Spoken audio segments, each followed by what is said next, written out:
और इसी बीच चलिए सीधे रुक करते हैं उत्तर प्रदेश का साबरमती से प्रयागराज आज लेकर आया जा रहा है अतीक अहमद को। ये बड़ी खबर आप तक पहुंचा रहे हैं और ये सीधा काफिले की ये तस्वीरें आपको दिखा रहे हैं। देखिए जैसे पिछली बार हमें नजर आया था ठीक उसी तरीके की तस्वीरें एक बार फिर सामने आई है। अतीक का ये पूरा काफिला और आज प्रयागराज पहुंचेगा अतीक।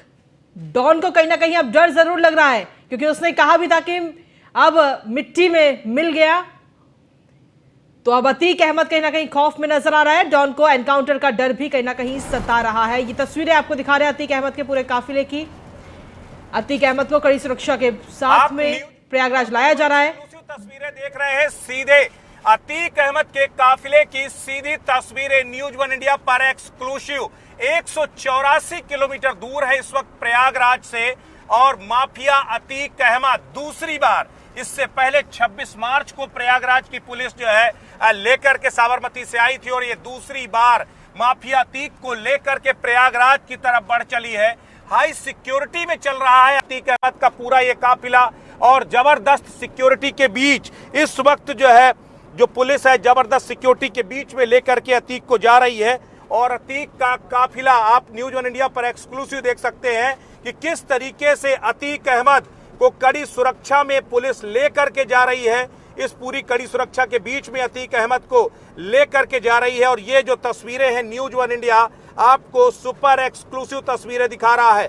सबसे पहले सुपर एक्सक्लूसिव तस्वीरें आप देखिए कि किस तरीके से माफिया अतीक अहमद को लेकर के जो पूरा ये जो काफिला है ये पूरा जो है निकला हुआ है और तकरीबन 3 से 3.5 घंटे का सफर तय करने के बाद जो है ये पूरा काफिला पहुंचेगा जो है प्रयागराज, जहां पर पहले कोर्ट में पेश किया जाएगा और कोर्ट में पेश करने के बाद फिर वहां से जो है उसको रिमांड मांगी जाएगी। बहुत संभावना है कि पुलिस को ये रिमांड मिल जाए और सबसे बड़ी बात यह है कि अतीक के साथ अतीक के भाई अशरफ का भी पुलिस रिमांड लेने की कोशिश करेगी। अशरफ को भी बरेली जेल से लाया जा रहा है और उसे भी पेश किया जाएगा। तो ये अपने आप में बड़ी खबर। इस वक्त अतीक अहमद का काफिला इस वक्त पहुंच रहा है प्रयागराज की तरफ। जी ब्रजेश जी, जिस तरीके से काफिले की तस्वीरें हम अपने सभी दर्शकों को लगातार दिखा रहे हैं और पूरी सुरक्षा के बीच में इस वक्त अतीक को लाया जा रहा है, आपसे जानना चाहेंगे कि इस वक्त ये काफिला कहां पर पहुंचा है और प्रयागराज पहुंचने में कितना और वक्त? देखिए चित्रकूट से तकरीबन जो है 50 किलोमीटर दूर है इस वक्त ये काफिला और सबसे बड़ी बात यह है कि अभी अगर प्रयागराज से बात करें तो प्रयागराज से 180 किलोमीटर दूर है ये पूरा काफिला। यानी कि अभी एक लंबा सफर तय करना है।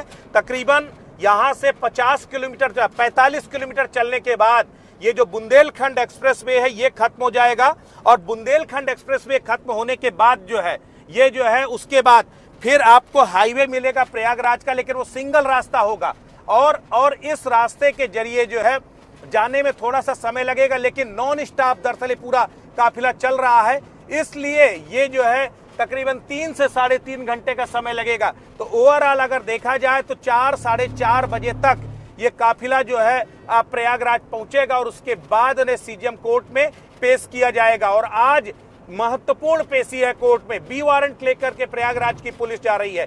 बी वारंट तब जारी होता है जब उमेश पाल हत्याकांड का जो मुख्य जो आईओ है, आईओ ने कोर्ट से कहा कि मुख्य आरोपी है अतीक अहमद और उसका हमें वारंट लेना जरूरी है, उन्हें कोर्ट में पेश करना, उसकी रिमांड चाहिए, इसके लिए उन्हें कोर्ट में पेश किया जाना जरूरी है। तो ऐसे में अगर देखा जाए तो जो है अब अतीक अहमद को लेकर के जो है प्रयागराज की पुलिस प्रयागराज की तरफ बढ़ रही है और तकरीबन 3 से 3.5 घंटे बाद ये जो पूरा काफिला है ये पहुंच जाएगा। इस वक्त जो है चित्रकूट की सीमा में दाखिल होने वाला है ये पूरा काफिला और कुछ देर का समय और महज 50 किलोमीटर यहां से चित्रकूट है जो बुंदेलखंड एक्सप्रेसवे में चलेगा और बुंदेलखंड एक्सप्रेसवे के बाद फिर ये जो है नेशनल हाईवे पर जो चल करके प्रयागराज पहुंचेगा। तो ऐसे में पूरी सुरक्षा के बीच आप ये देखिए, आप सीधी तस्वीरें, आप ये जो सामने वैन दिखाई दे रही है दरअसल ये वही वैन है जिसमें अतीक अहमद है।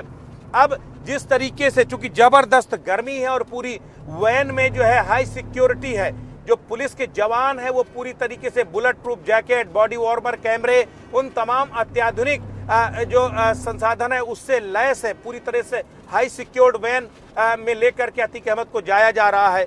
साथ ही जो है जो एडिशनल सीपी है, एडिशनल कमिश्नर हैं, वो भी इस पर चल रहे हैं। 2 जो है यहाँ इंस्पेक्टर हैं, 30 पुलिस के जवान हैं। तो ये पूरा हाई सिक्योरिटी का जो है काफिला है, जिसके बीच में जो है अतीक अहमद को लेकर के जाया जा रहा है।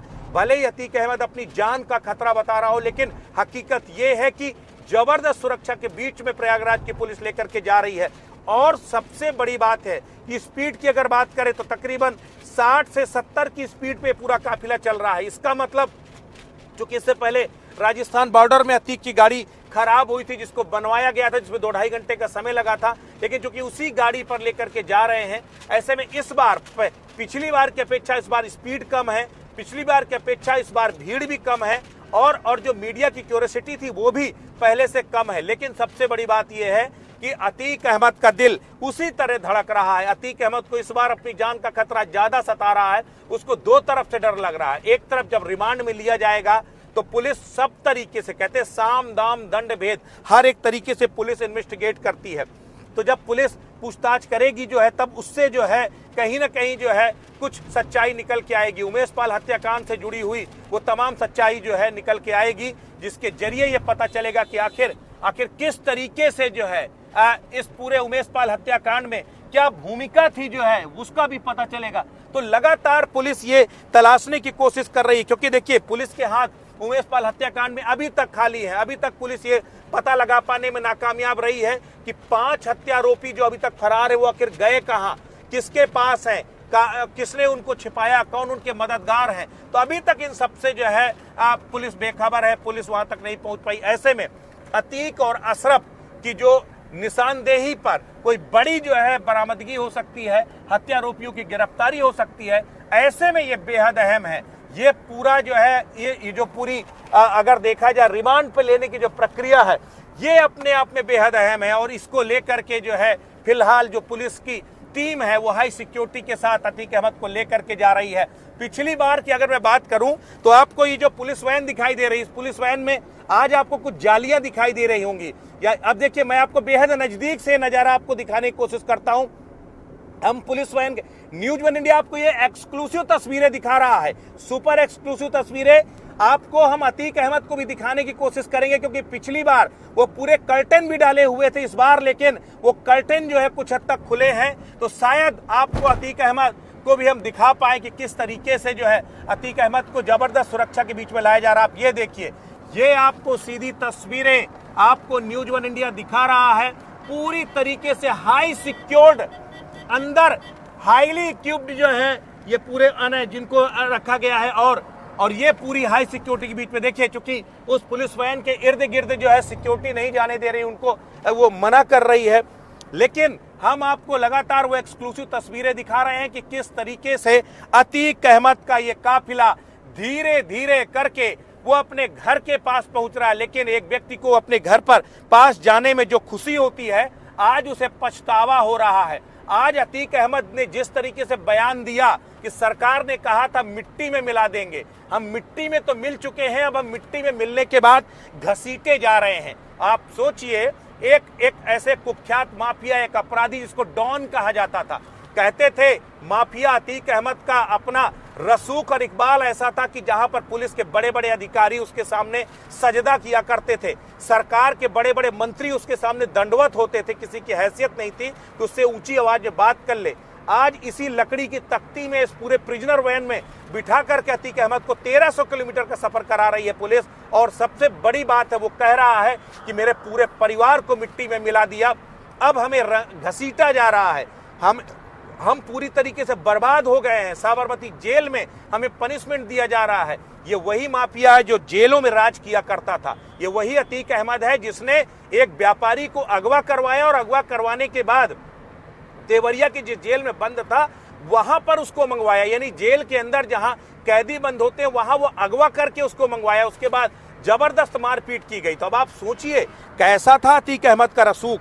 आज उसी अतीक अहमद को इस पुलिस की प्रिजनर वैन में लेकर के प्रयागराज की पुलिस जा रही है। और दूसरी बात, आप सोचिए, महज 10 दिनों के अंदर दूसरी बार पुलिस लेकर के जा रही है उसको जो है, तो ये अपने आप में बेहद बड़ी बात है। और ये बताता है कि कैसे सरकार ने इन माफियाओं के इस इकबाल, इस रसूख को तोड़ा है, कैसे इनके रसूख के टुकड़े टुकड़े किए, कैसे बुलडोजर केवल इनकी अवैध इमारतों पे नहीं चलाया गया, बल्कि बुलडोजर जो चला है वो दरअसल इनके रसूख पर चला, इनके इकबाल पर चला है। और जब अपराधियों के इकबाल पर बुलडोजर चलता है तो अपराधी कांपते हैं। दूसरे अन्य लोग जो अपराध की तरफ उन्मुख होना चाहते हैं वो 100 बार सोचते हैं कि उसे अपराध नहीं करना, अन्यथा उनका हश्र भी इसी तरीके से होगा। आप सोचिए, अपने एक एक बेटे की जान की हिफाजत की भीख मांग रहे हैं, पत्नी फरार, बेटा फरार, कई बेटे जेल में हैं, कोई बाल सुधार गृह में है, खुद अपना सलाखों के पीछे, भाई सलाखों के पीछे, यानी पूरा का पूरा खानदान आप नेस्तनाबूद हो गया। ये है वो अपराध की कमाई हुई भारत। कहते हैं ऊपर वाले कि यहाँ देर है लेकिन अंधेर नहीं, और सबको इंसाफ यहीं पर मिलता है। इन्हें भी इंसाफ यहीं पर मिला है। ये वही अतीक अहमद है जिसके ऊपर 100 से ऊपर आपराधिक मुकदमे हैं। कहते थे कि जिस तरफ उंगली रख देता था अतीक अहमद, वो जमीन, वो घर, वो जो व्यक्ति इसका हो जाया करता था, जो है किसी की हैसियत नहीं थी उसके खिलाफ आवाज उठा ले। आज ये वही अतीक अहमद बेबस और लाचार नजर आ रहा है, मजबूर नजर आ रहा है, अपनी जान को लेकर फिक्रमंद नजर आ रहा है। एक वक्त था जब इसी अतीक अहमद के सामने ना जाने कितने परिवार करुण क्रंदन किया करते थे, अपनी बेबसी को रो रो कर बताते थे कि हमें बख्श दो, हमारी जिंदगी बख्श दो, मेरे भाई की, मेरे पिता की जिंदगी बख्श दो। लेकिन होता क्या था, कहीं कहीं पर अज्ञात लाश मिलती थी, कहीं पर जो है किनारे उनके शव मिलते थे और ना कोई पुलिस कार्रवाई होती थी। आप सोचिए, यही उमेश पाल हत्याकांड को किस नृशंसता के साथ अंजाम दिया गया। असद की तस्वीरें हर किसी ने देखी अतीक अहमद के बेटे की। आज वही अतीक अहमद कह रहा है मैं बेगुनाह हूं, मुझे कोई जानकारी नहीं है। राजू पाल हत्याकांड शायद ही कोई भूला होगा। 15 किलोमीटर तक आपने AK-47, उस वक्त AK-47 हथियार बेहद अत्याधुनिक माना जाता था, और उन हथियारों से आपने 15 किलोमीटर तक पीछा करके राजू पाल की आपने नृशंस हत्या की थी। और एक बार नहीं, 2 बार आपने फायरिंग की थी, जो चारों तरफ से घेर करके जो है। आप सोचिए, और जब उस वक्त जो है जो गवाही देने जाता था उसको उठा लिया जाता था। ये वही उमेश पाल था जिसका अपहरण किया था, जिस पर उम्र कैद की सजा हुई है अतीक अहमद को। तो अब आप सोचिए कि कैसा रसूख था।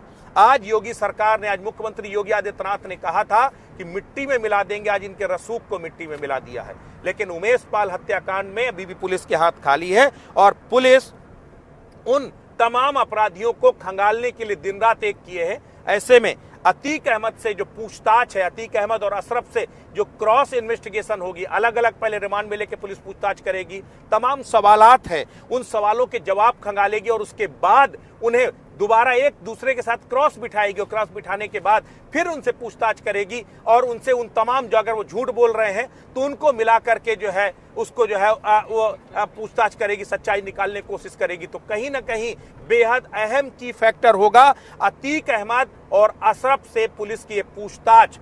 रिमांड में लेकर के जब पुलिस पूछताछ करेगी तब अपने आप में ये बेहद अहम होने जा रहा है। और सबसे बड़ी बात ये है कि पुलिस की ये कार्रवाई दूसरे अपराधियों के लिए भी एक नजीर बनेगी कि मुख्तार अंसारी जब रोपड़ जेल से लाया गया था तब वो जो है व्हील चेयर पर बैठ गया था, कह रहा था मुझे मार देंगे, उसको भी मौत का डर सता रहा था। अतीक अहमद, उसको भी मौत का डर सता रहा था। अब आप सोचिए, जो दुर्दांत अपराधी, दुर्दांत माफिया, जिनके कभी खौफ का सिक्का चला करता था, लोग जो है रात में जो है उनके उससे डर से जागते थे कि कहीं इस इलाके में अतीक ना आ जाए। अब आप सोचिए, आज वही खौफ ज़्यादा है, तो इससे बड़ी बात कुछ और नहीं हो सकती। आज ये अतीक खौफ में है, और कहते हैं, हमने लाइन भी दी है कि अतीक का जो खौफ है वो अपना अतीत भूल गया है। तो वाकई में आज वो उस अतीत को याद कर करके रो रहा होगा कि आखिर उसने वो किस बुरे दिन में जो है इस अपराध का रास्ता चुना था जो है, और किस तरीके से आज उसका हश्र हो रहा है। आज उसका पूरा परिवार बर्बाद हो गया। आज ना तो उसके पास घर बचा, ना जमीन बची, ना बेटे बचे, ना पत्नी बची, कुछ भी नहीं बचा, सब कुछ बर्बाद हो गया। तो ये है अतीक अहमद का अंजाम। जो मुख्यमंत्री ने कहा था कि मिट्टी में मिला देंगे, तो इन अपराधियों को मिट्टी में मिलाने का अभियान तेज हो गया है। और जैसे जैसे प्रयागराज की तरफ अतीक अहमद जा रहा है, वैसे वैसे उसका साम्राज्य नेस्तनाबूद हो रहा है। और इससे बड़ी बात कुछ और नहीं हो सकती कि अगर आपको किसी के रसूख को तोड़ना है, कभी नेपोलियन कहा करता था कि किसी को बर्बाद करना है तो उसकी आर्थिक नाकेबंदी कर दो, वो अपने आप खत्म हो जाएगा। कुछ वही किया सरकार ने। पहले उसके अवैध जो पूरी जो है कमाई थी उसको रोका, उसके बाद अवैध जो संपत्तियां थी उस पर बुलडोजर चलाया, उसके बाद उसके परिवार पर जो है शिकंजा कसा, और उसके बाद अब एक एक करके जो है उसके तमाम गुनाहों की सजा उसको दिला रही है। यानी कि चौतरफा खत्म होता जा रहा है माफिया अतीक अहमद। तो ये है इंसाफ। जो अपराध आपने किए थे, जो लोगों का आपने दिल दुखाया था, लोगों को आपने रोने के लिए मजबूर किया था, आज वही खून के आंसू, वही माफिया अतीक अहमद रोने को मजबूर हो रहा है, वही रो रहा है। तो ये है बदलते दौर का जो है निजाम, ये है बदलते दौर का इंसाफ। बिल्कुल ब्रजेश जी, हम तस्वीरें भी लगातार देख पा रहे हैं और जानकारी ये भी मिल रही है कि अशरफ जो कि अतीक अहमद का भाई है, उसे भी आज प्रयागराज लाया जा रहा है। उसको लेकर कुछ अपडेट आपके पास?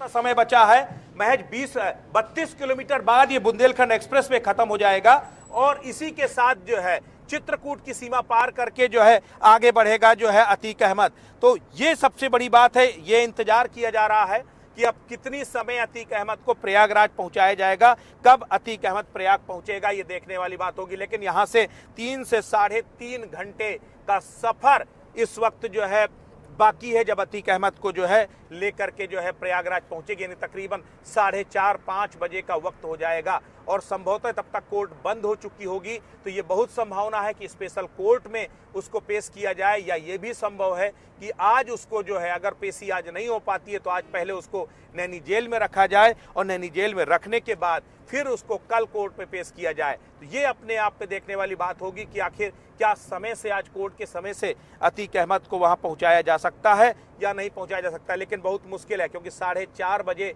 से पहले अतीक का ये काफिला नहीं पहुंचेगा। और चूंकि नैनी जेल में भी, आप सोचिए, पिछली बार जो जेल अधीक्षक थे, जेल अधीक्षक को सस्पेंड किया गया था अतीक अहमद को वीआईपी ट्रीटमेंट देने के आरोपों में।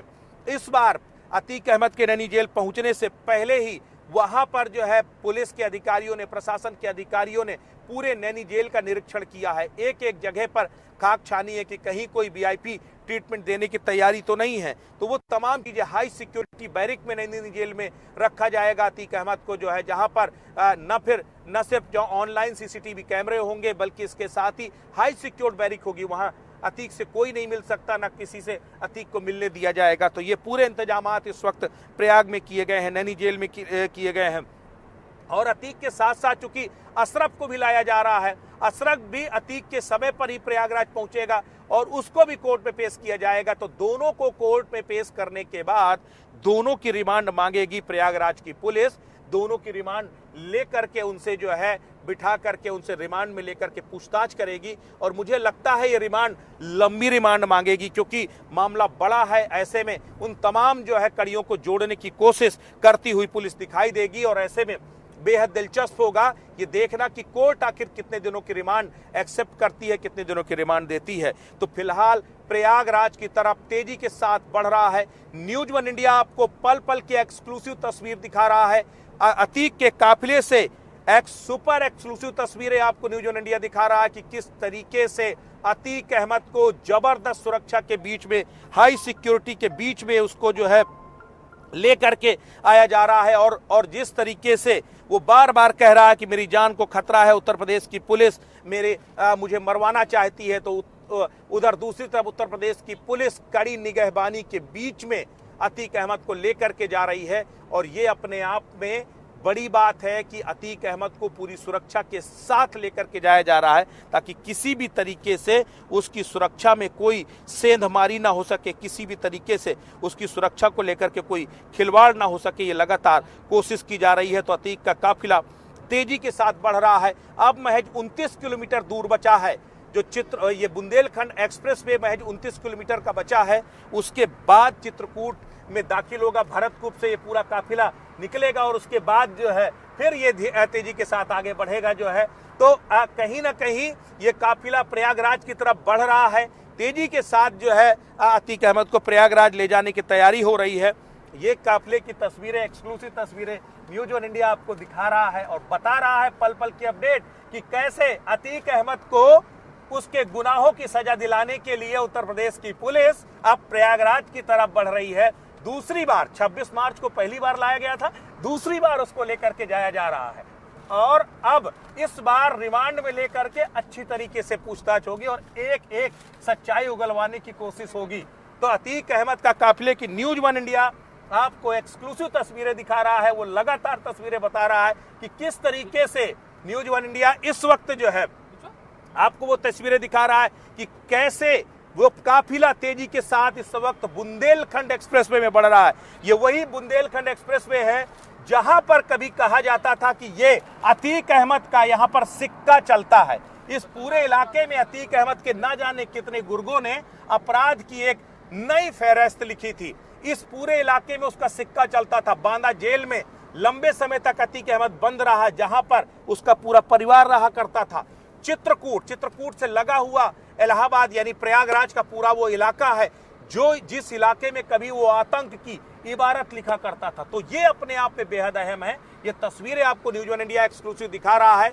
हम लगातार काफिले में चल रहे हैं और पल पल की तस्वीरें आपको दिखा रहे हैं। बेहद नजदीक से आपको वो तस्वीरें दिखा रहे हैं कि किस तरीके से एक प्रिजनर वैन में अतीक अहमद को बंद किया गया और उसके साथ प्रयागराज ले जाया जा रहा है।